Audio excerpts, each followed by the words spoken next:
خدا. اور پھر کون؟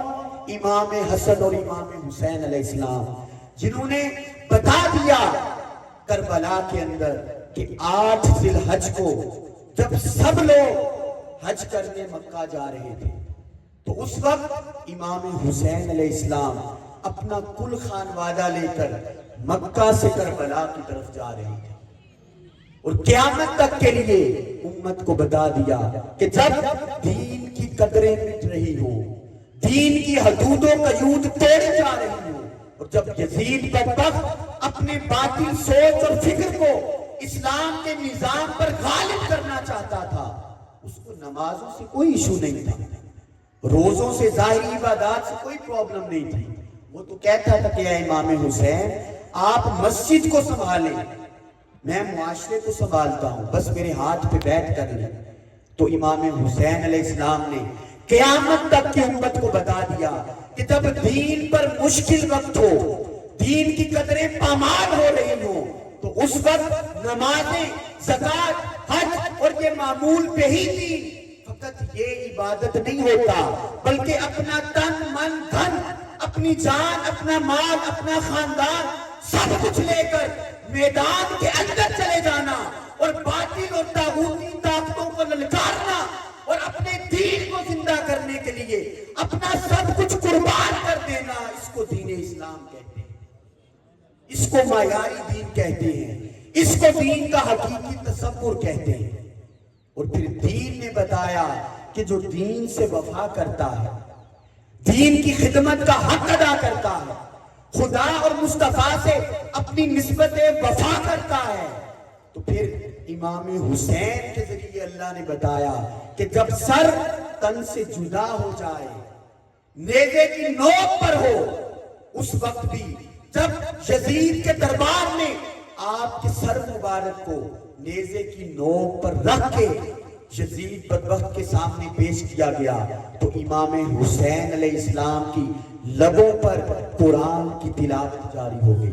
اور امام حسین نے بتایا کہ لوگوں اگر دین سے نسبت کا، محبت کا، ادب کا، خدمت کا حق ادا کرو گے تو آج دیکھ لو میرا سر میرے بدن سے جدا ہے، نیزے کی نوک پر ہے، لیکن زبان پر قرآن کی تلاوت جاری ہو کے دین بتا رہا ہے کہ جو دین کی خدمت کرتا ہے دین اس کو مرنے نہیں دیتا بلکہ ہمیشہ کے لیے زندگی عطا کرتا. تو یہ جان کے ذریعے دین کی خدمت ہے. تو اس آیت مبارکہ سے ہمیں پتا چلا کہ معیاری دین اور کامل دین اس کو کہتے ہیں، اور کامل ایمان اس کا ہوتا ہے جو اللہ اور اس کے رسول پر ایمان بھی لائے اور اپنی جان اور مال سے دین کو زندہ کرنے کے لیے کوشش، سٹرگل اور ایفرٹ بھی کرے.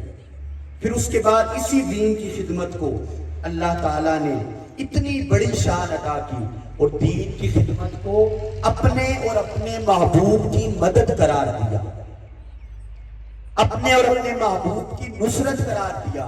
اور قرآن میں اللہ نے فرمایا فَالَّذِينَ آمَنُوا بِهِ، بس جو لوگ میرے محبوب محمد مصطفیٰ پر ایمان لے کر آئے.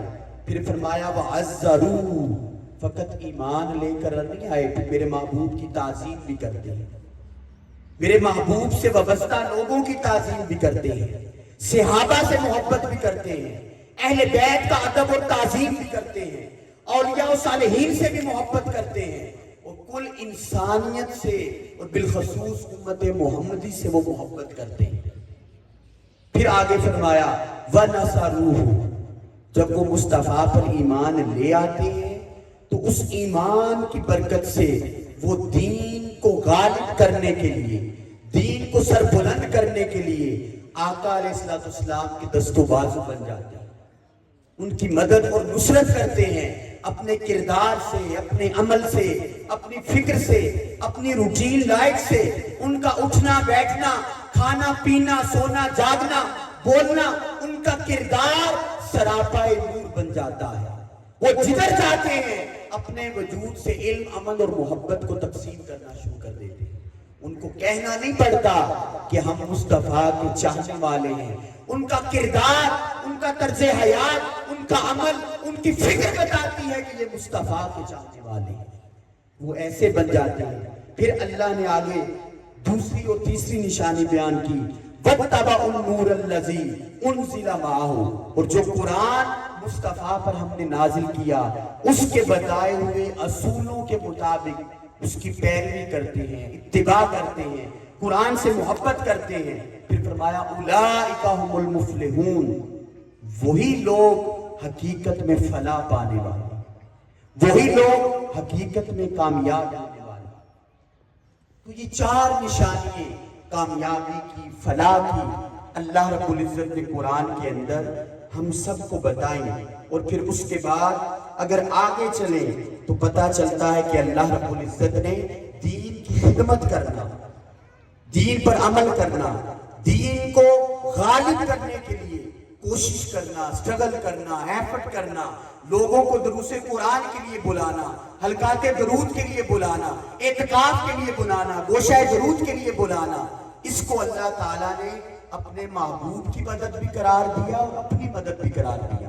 اور اگلی آیت میں کہا یا ایھا الذین آمنوا ان تنصروا اللہ ینصرکم، کہ ایمان والو اگر تم اللہ کے دین کی مدد کرو گے تو پھر کیا ہوگا کہ وہ اللہ تمہاری مدد کرے گا.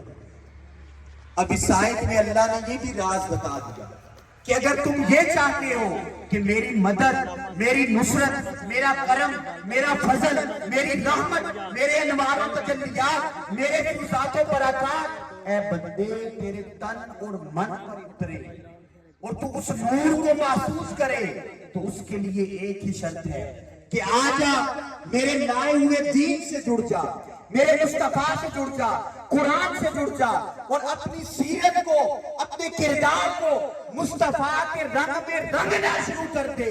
تو جتنا خود کو میرے مصطفیٰ کے قریب لاتا چلا جائے گا، خدا کہتا ہے میری مدد و نصرت کے اتنے دروازے تیرے اوپر کھلتے چلے گا. تو یہ اصول ہمیں قرآن نے بتا دیا. اور اگر آج کے دور میں ہم دیکھیں، آج کے معاشرے کو ہم دیکھیں، تو آج کی سوسائٹی کے اندر، معاشرے کے اندر ہم لوگ دین سے دور تر ہوتے چلے جا رہے ہیں. ہمارے اوپر دنیا کی محبت غالب آتی جا رہی ہے، مال و دولت کی محبت غالب آتی جا رہی ہے. ہمارے دلوں کو بجائے کہ ہم خدا اور مصطفیٰ کی محبت کے جام پلاتے، آج ہمارے دلوں کے اندر فقط دنیا بستی ہے. ہماری روحیں جن کو ہم خدا اور مصطفیٰ کے قرب سے وہ لذت شناسائی، وہ لذت حلاوت، وہ آشنائی عطا کرتے کہ ہمارا تن اور من اللہ کی مخلوق کے لیے باعث خیر بن جاتا. آج ہمارا تن بھی دنیا کے لیے، ہمارا من بھی دنیا کے لیے. آج ہماری روحیں ویران ہو گئی، دلوں کی وادیاں ویران ہو گئی. اور جو اس دنیا کی محبت میں خود کو فنا کر لیتے ہیں، ان کے بارے میں قرآن میں اللہ رب العزت نے بڑا واضح پیغام دے دیا اور فرمایا قُلْ إِنْ كَانَ آبَاؤُكُمْ وَأَبْنَاؤُكُمْ وَإِخْوَانُكُمْ وَأَزْوَاجُكُمْ وَعَشِيرَتُكُمْ وَأَمْوَالٌ اقْتَرَفْتُمُوهَا وَتِجَارَةٌ تَخْشَوْنَ كَسَادَهَا وَمَسَاكِنُ تَرْضَوْنَهَا أَحَبَّ إِلَيْكُمْ مِنَ اللَّهِ وَرَسُولِهِ وَجِهَادٍ فِي سَبِيلِهِ فَتَرَبَّصُوا حَتَّى يَأْتِيَ اللَّهُ بِأَمْرِهِ وَاللَّهُ لَا يَهْدِي الْقَوْمَ الْفَاسِقِينَ.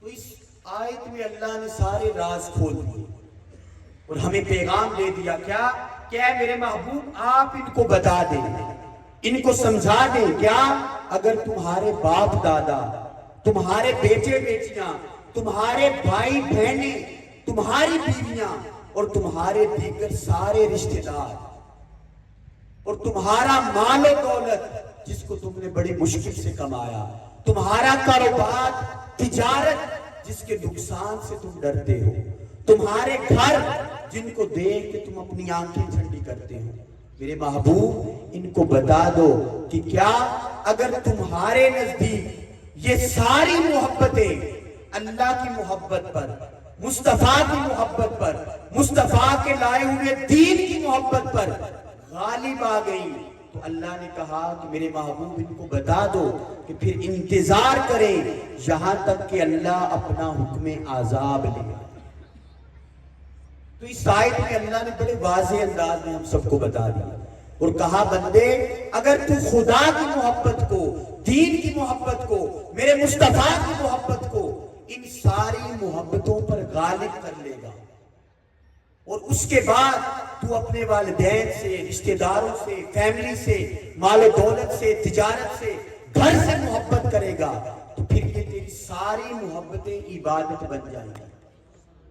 لیکن اگر تو اس ظاہری دنیا کی محبت کو خدا اور مصطفیٰ کی محبت پر غالب کر لے گا تو پھر خدا تیرے لیے عذاب کا حکم بھیج دے گا۔ یہ وعید اللہ رب العزت نے ہم سب کو بتا دی۔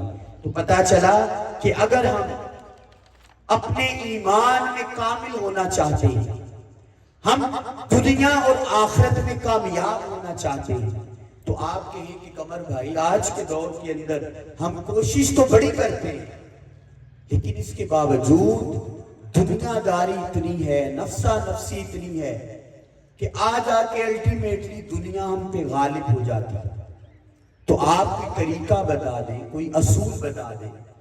تو میں یہاں پر ایک عظیم صحابی، شاید اس سے پہلے آپ نے یہ واقعہ سنا ہو یا نہ سنا ہو، لیکن مجھے لگتا ہے کہ بہت کم لوگ ہوں گے جنہوں نے یہ واقعہ سنا ہو۔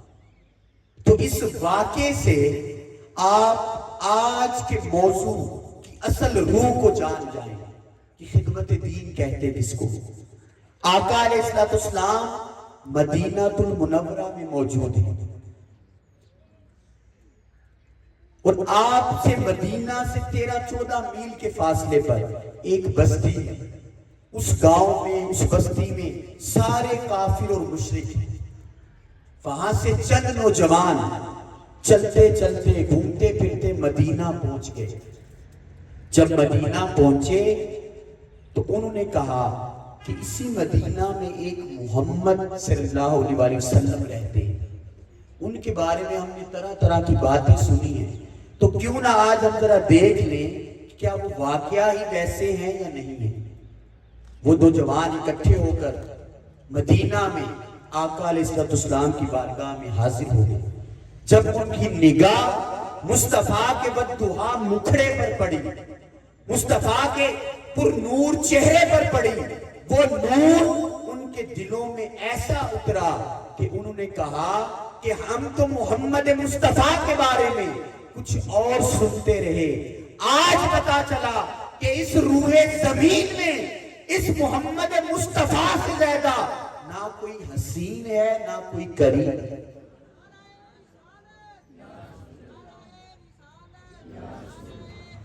تو پھر انہوں نے کہا کہ یا رسول اللہ ہمیں کلمہ پڑھا کر اپنی امت میں شامل کریں۔ آپ نے کلمہ پڑھایا، امت میں شامل ہو گئے۔ جب واپس اپنے گاؤں بستی میں گئے تو رات کو اپنے دوستوں کو اکٹھا کیا اور ان کو کہا کہ وہ محمد مصطفیٰ کے بارے میں تو یہاں لوگ اس طرح کی باتیں کرتے ہیں کہ وہ ایسے ہیں ویسے ہیں، لیکن آج جب ہم گئے ہم نے دیکھا تو ہم نے تو اس سے زیادہ حسین اور کریم آج تک دیکھا ہی کوئی۔ تو ان میں سے ایک نوجوان کے دل کے اندر تجسس پیدا ہوا، اس نے کہا وہ اتنے خوبصورت ہیں تو پھر کل جیسے ہی صبح ہوگی میں بھی مدینہ جاؤں گا اور مصطفیٰ کو دیکھوں گا۔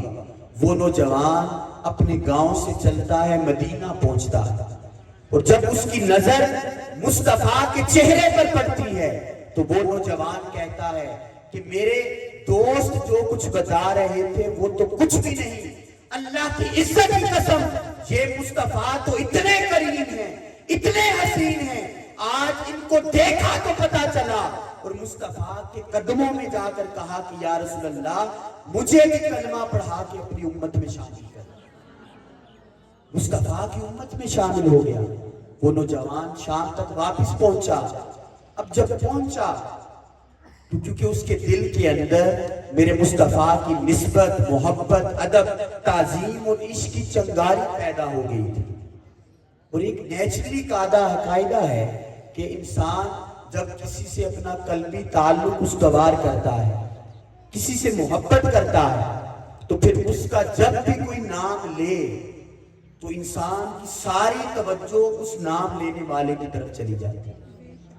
اسی طرح جب اس گاؤں میں کوئی بھی محمد صلی اللہ علیہ وسلم کا نام لیتا، وہ نوجوان سہم جاتا، اس کی ساری توجہ اس نام لینے والے کی طرف چلی جاتی۔ یہ بات اس کے چچا نے نوٹ کی۔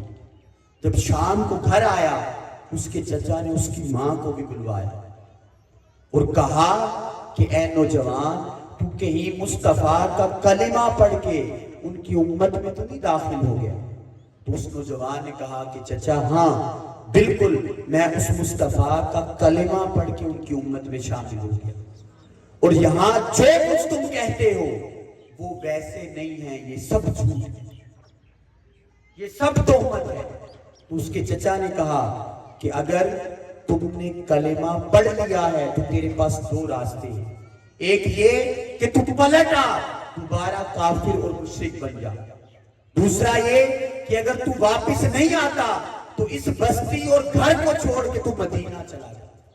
تو اس نوجوان نے کہا کہ میرے چچا، میں جس محمد کا کلمہ پڑھ چکا ہوں، میرا سر تو میرے بدن سے جدا ہو سکتا ہے لیکن میں پلٹ کر کافر اور مشرک نہیں ہو سکتا۔ تو چچا نے کہا ٹھیک ہے، نہیں ہو سکتے تم چلے جاؤ مدینہ۔ جب وہ جانے لگا تو چچا نے پیچھے قمیص سے پکڑا اور کہا کہ اے نوجوان، اگر تو نے یہ بستی چھوڑ کے جانا ہے تو یہ لباس بھی تو نے ہمارا پہنا ہوا، اس لباس کو بھی اتار اور بغیر لباس کے تم مدینہ جا، تاکہ مصطفیٰ کو پتا چلے کہ ان سے محبت کرنے والوں سے ہم سلوک کیا کرتے ہیں۔ وہ چچا ظالم اس کا لباس بھی اس کے بدن سے اتروا لیتا، پاس اس کی ماں ہوتی ہے، ماں اپنا دوپٹہ اتارتی ہے، اس کے دو حصے کرتی ہے، تو کہتی ہے بیٹا ان چادر سے، دو چادروں سے اپنا صدر ڈھانپ لے اور تو مدینہ چلا جا، اگر تو یہاں رہے گا تو یہ تیری جان لے لے۔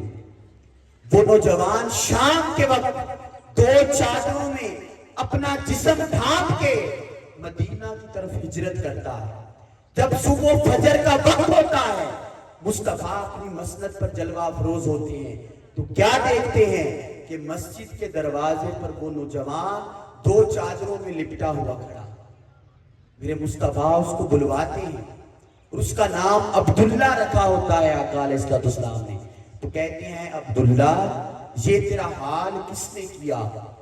تو وہ عبداللہ ساری داستان سناتا اور کہتا ہے کہ یا رسول اللہ، جب سے آپ کو دیکھا ہے، جب سے آپ کو جانا ہے، اس کے بعد آپ کی محبت میں، نسبت میں، ادب میں، تعظیم میں، عشق میں اپنا گھر بار، اپنی جائیداد، اپنی بستی، اپنا سب کچھ قربان کر کے آپ کی محبت میں مدینہ آ گیا۔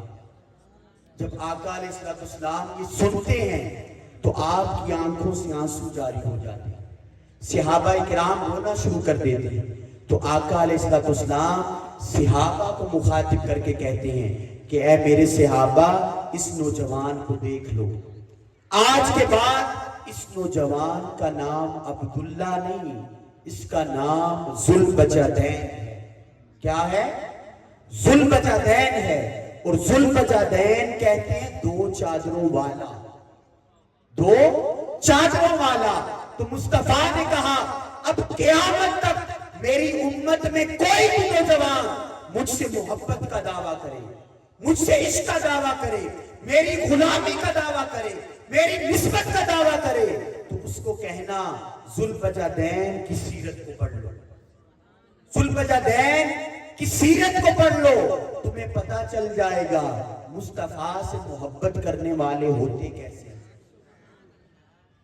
تو پھر جب وہ مدینہ آ گیا تو آقا علیہ السلام نے اس ذوالبجدین کو اصحاب صفہ میں شامل کر لیا۔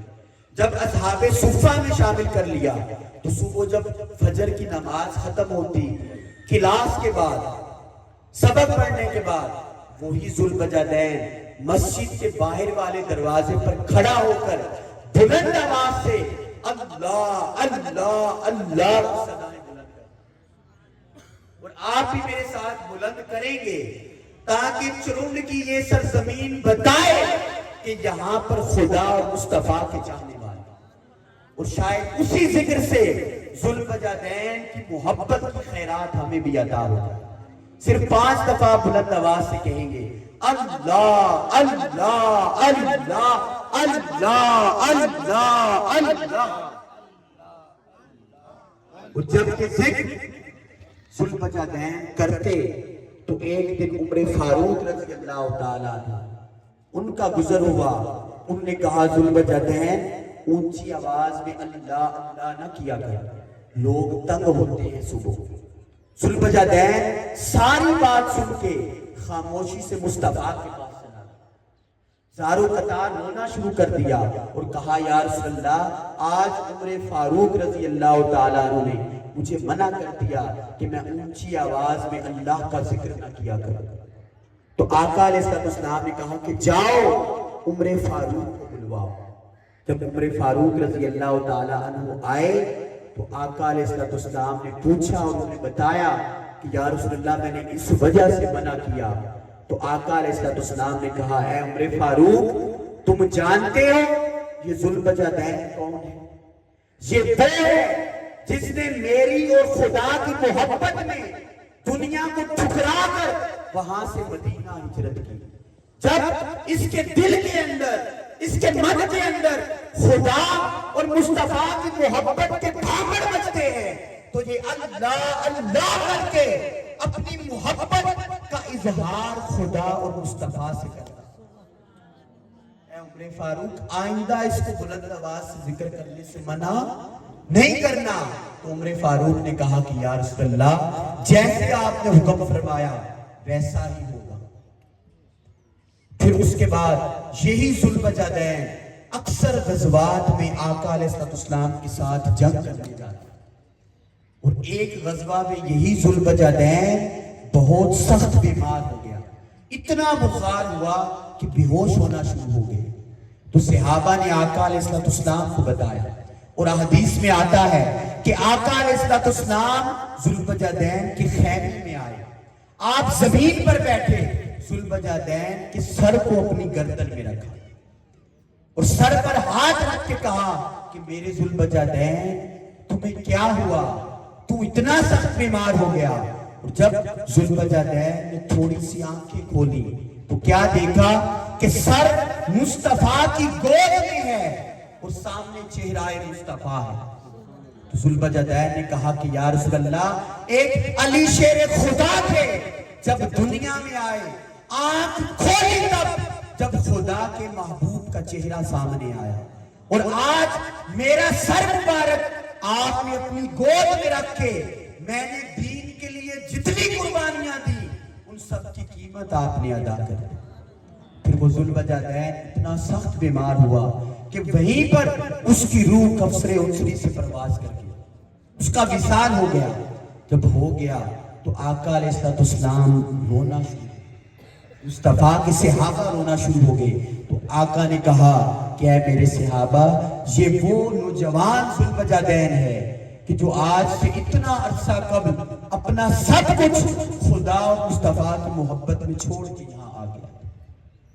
لہٰذا آج اس ذوالبجادین کو غسل بھی میں محمد خود دوں گا، آج اس ذوالبجادین کو کفن بھی میری کملی کا پہنایا جائے گا، آج اس ذوالبجادین کا جنازہ بھی میں محمد خود پڑھاؤں گا، اور پھر قبر کے اندر اس ذوالبجادین کو میں اپنے ہاتھوں سے خود اتاروں گا۔ پھر جب آپ نے اپنے ہاتھوں سے قبر میں اتارا، تدفین ہو گئی، مصطفیٰ قبر مبارک پر کھڑے ہوئے، دائیں بائیں صحابہ کھڑے ہوئے، تو آقا علیہ السلام نے اپنے ہاتھ اٹھا کے کہا کہ میرے رب گواہ ہو جا، ذوالبجادین نے محمد سے اور محمد کے رب سے محبت کا حق ادا کر دیا، میں ذوالبجادین سے راضی ہو گیا، تو بھی ذوالبجادین سے راضی ہو جا۔ جب عمر فاروق نے یہ سنا تو وہی عمر فاروق دھاڑے مار مار کے رونا شروع ہو گئے اور کہا کہ یا رسول اللہ مجھے نہیں معلوم تھا کہ آپ ذوالبجدین سے اتنی محبت کرتے ہیں. کاش آج ذوالبجدین کی جگہ میں عمر فاروق ہوتا اور مصطفیٰ کہتے کہ اے میرے رب میں عمر فاروق سے راضی ہو گیا, تو بھی راضی ہو جائے. تو ذوالبجدین نے ہمیں پیغام دیا کہ لوگوں اگر خدا اور مصطفیٰ کی طرف پلٹنا ہے تو پھر اس طرح سے پلٹا کرو. جن کے دلوں کے اندر مصطفیٰ کی محبت, ادب, تعظیم اور عشق کی چنگاری پیدا ہو جاتی ہے, وہ دنیا کو اپنی ٹھوکر سے اڑا دیتے ہیں. تو آپ کہیں کہ قمر بھائی آج کے دور کے اندر اگر یہ ذوالبجدین والی محبت, ذوالبجدین والا عشق, ادب, تعظیم اور نسبت مصطفیٰ ہم اپنے دلوں میں زندہ کرنا چاہیں تو اس کا اصول کیا ہے, طریقہ کیا ہے؟ تو میں کہوں گا کہ اگر آج آپ اپنے دلوں کے اندر ذوالبجدین والی محبت زندہ کرنا چاہتے ہیں, ذوالبجدین والا عشق زندہ کرنا چاہتے ہیں, تو اس کا پہلا طریقہ یہ ہے کہ کسی نہ کسی اللہ والے سے جڑ جاؤ, کسی نہ کسی اللہ والے کے قرب میں آ جاؤ, صحبت میں آ جاؤ, سنگت میں آ جاؤ, نسبت میں آ جاؤ. وہ اللہ والا تمہیں خدا اور مصطفیٰ تک پہنچا. تو آپ کہیں آپ نے اتنا کچھ بتایا تو انہیں پھر نسبت بھی بتا دیں. تو میں کہوں گا کہ سب سے پہلے کوشش کریں کہ جو آپ کے من کو بھا جائے اس سے جڑ جائے. اور اصل اور حقیقی نسبت کا ایک ہی اصول ہے کہ اصل نسبت والے سب نسبتوں کا حیا اور ادب سکھاتے ہیں. وہ یہ نہیں کہتے کہ بابا ادھر جانا ہے ادھر نہیں جانا, ادھر جانا ہے ادھر نہیں جانا, فلانا ایسا ہے تو فلانا ویسا ہے. نہیں, اصل نسبت والے اپنے کردار سے, فکر سے, علم سے, عمل سے, رویے سے اور دین کی خدمت سے بتاتے ہیں کہ آؤ ایسے بن جاؤ کہ جدھر جاؤ علم, عمل اور محبت تقسیم کرتے چلے جاؤ. جدھر جاؤ تم امت کو جوڑنے والے بن جاؤ, امت کے توڑنے والے نہ بنو. تو لہٰذا آج کے دور کے اندر ایک نسبت ایسی ہے, ایک تعلق ایسا ہے, ایک در ایسا ہے, ایک گھر ایسا ہے جس کو داتا کی نگری کے اندر دنیا تحریک منہاج القرآن کے نام سے جانتی ہے. جس ہستی کو دنیا مرتے کلندر مجدد عصر حضور سید شیخ الاسلام ڈاکٹر محمد طاہر القادری کے نام سے جانتی ہے.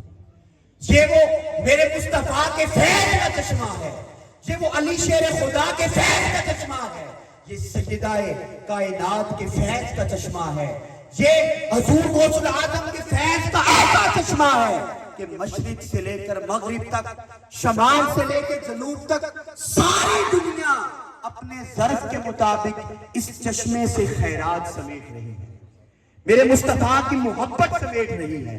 تو لہٰذا آج کے دور کے اندر اس مادیت پرستی میں, اس نفسہ نفسی میں اپنی نسلوں کا ایمان بچانا چاہتے ہیں, دین بچانا چاہتے ہیں, ان کو اسلام کا حقیقی تصور دینا چاہتے ہیں اور ان کو ایسا بنتا ہوا دیکھنا چاہتے ہیں کہ جن کی زبان پر دوسرے کے لیے گالی نہ ہو, جن کے دل پر دوسروں کے لیے حسد, بغض, اناد, کینہ, نفرت, شدت پسندی نہ ہو, جن کی زبان پر دوسروں کے لیے فتویٰ بازی نہ ہو, بلکہ وہ جدھر جائیں اپنی زبان سے بتائیں کہ ہم مصطفیٰ کے چاہنے والے. ان کے دل میں اتنی وسعت ہو کہ جو بھی میرے مصطفیٰ کا امتی آ جائے, کوئی بھی انسان آ جائے, اس کو وہ گلے سے لگائے. تو دین کا یہ تصور اپنی نسلوں کے من میں اتارنا چاہتے ہیں تو آئیں تحریک منہاج القرآن سے وابستہ ہو, منہاج القرآن سے جڑیں, حضور سید شیخ الاسلام سے جڑیں. اللہ کی عزت کی قسم آپ کو لگ پتا جائے گا کہ مصطفیٰ کی محبت کہتے کس کو, اہل بیت کا ادب تعظیم کہتے کس کو ہے, صحابہ کی محبت کہتے کس کو ہیں, امت اور اولیاء و صالحین کی محبت کہتے کس کو ہیں, اور قرآن کا حقیقی نور اور قرآن کا حقیقی فیض کہتے کس کو ہیں. تو لہٰذا کوشش کریں کہ خدمت دین کی طرف آئیں, دین سے تعلق مضبوط کریں. اور بالخصوص میری مائیں, بہنیں, بیٹیاں, ان کو بتانا چاہوں گا کہ منہاج القرآن سے جڑو گے تو تمہیں سیدہ کائنات فاطمہ الزہرا رضی اللہ تعالیٰ عنہ کی نگاہ محبت اور نگاہ فیض. کون سیدہ کائنات؟ وہ سیدہ کائنات آقا علیہ السلام نے فرمایا کہ بیٹی اپنے باپ کے لیے رحمت ہے، بیٹی اپنے باپ کے لیے رحمت ہے، اور سیدہ کائنات وہ ہے جو اس محمد کے لیے رحمت ہے جو محمد کل کائنات کے لیے رحمت للعالمین. آقا علیہ السلام نے فرمایا کہ بیوی شوہر کا آدھا ایمان ہے، بیوی شوہر کا آدھا ایمان ہے. تو سیدہ کائنات اس علی شیر خدا کا آدھا ایمان ہے جس علی شیر خدا کی محبت کے بغیر کسی مومن کا ایمان کامل نہیں ہوتا. پھر کون سیدہ کائنات؟ آقا علیہ السلام نے کہا کہ اے بندے تیری جنت تیری ماں کے قدموں کے نیچے. اور کون سیدہ کائنات؟ جن کے بیٹے حسن اور حسین ہیں، جو خود جنت کے سردار، خود جنت کے مالک ہیں. اس حسن اور حسین کی جنت سیدہ کائنات کی قدموں کے نیچے. تو لہٰذا جب آپ منہاج القرآن سے جڑیں گے تو اس سیدہ کائنات فاطمہ الزہرا رضی اللہ تعالیٰ عنہ کی خصوصی نگاہ محبت اور نگاہ شفقت آپ کو عطا ہے. تو لہٰذا آخر میں میری دعا ہے کہ اللہ رب العزت کی ذات ہم سب کو صحیح معنی میں دین کو سمجھ کر اس کا فہم حاصل کر کے ہمیں دین کی خدمت کرنے کی توفیق عطا فرمائے، اور ہمارے وجود کو اللہ کی مخلوق کے لیے باعث خیر اور باعث نفع بنائے. اور آخر میں